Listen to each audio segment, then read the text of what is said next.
বর্তমানে অনেক সংকটের মধ্যে দিয়ে সরকার তার দায়িত্ব পালন করছে। একটি সরকারের আন্তরিকতা থাকলে এবং জনকল্যাণে মনোনিবেশ করলে সেই সরকার সফল হয়। আমি বিশ্বাস এবং দীর্ঘদিনের পরিচিত একজন রাজনৈতিক ব্যক্তিত্ব, ছাত্রজীবন থেকেই আমরা পরস্পরের সাথে পরিচিত। আজীবন তিনি ইতিবাচক রাজনীতির সাথে যুক্ত ছিলেন, প্রগতিশীল রাজনীতির সাথে যুক্ত ছিলেন। এখনও তিনি সেই দায়িত্ব পালন করছেন এবং সরকারের প্রধানমন্ত্রী রাজনৈতিক উপদেষ্টা হিসেবেও দক্ষতার সাথে তিনি কাজ করবেন, তার মেধাকে কাজে লাগবেন। আমি বিশ্বাস করি জহিরুদ্দিন স্বপন তিনি সেই দায়িত্বটি নিষ্ঠার সাথে পালন করবেন।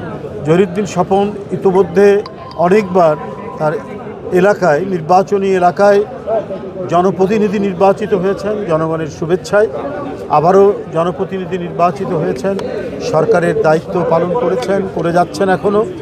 সুতরাং আমরা রাজনীতি এবং সরকারের যে কোনো জায়গায় আমরা তার যে মেধা, তার দক্ষতার যে সহযোগিতা, সেইটা আমাদের দলের ভারপ্রাপ্ত চেয়ারম্যান জনাব তারেক রহমান সেটি পাবেন।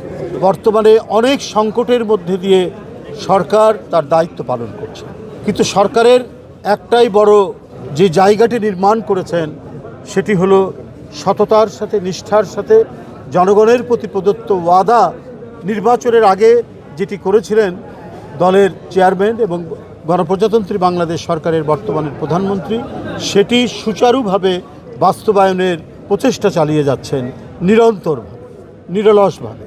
এবং এই প্রচেষ্টা দৃশ্যমান, আপনারা সবাই দেখছেন। কিছু কিছু সংকট হয়েছে বিভিন্ন কারণে, সেটার জন্য সরকার বা অন্য কোনো কিছু দায়ী নয়।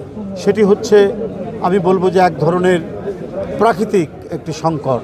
মহেশখালীতে ভাসমান যে টার্মিনাল, সেটার যে ত্রুটি হয়েছিল সেটা সম্পূর্ণরূপে সারাই করা হয়েছে, ঠিক হয়ে গেছে। এবং এলএনজি ভর্তি কার্গো ইতিমধ্যে এসে পৌঁছেছেন এবং সরবরাহ চলছে। আপনারা জানেন যে দেশের বিভিন্ন অঞ্চলে গ্যাসের যে চাপ কমে গিয়েছিল, সেই চাপ আবার বৃদ্ধি পেয়েছে, লোডশেডিং অনেক কমে গেছে। তা আমি যেটি বলেছি, একটি সরকারের আন্তরিকতা থাকলে এবং জনকল্যাণে মনোনিবেশ করলে সেই সরকার সফল হয়।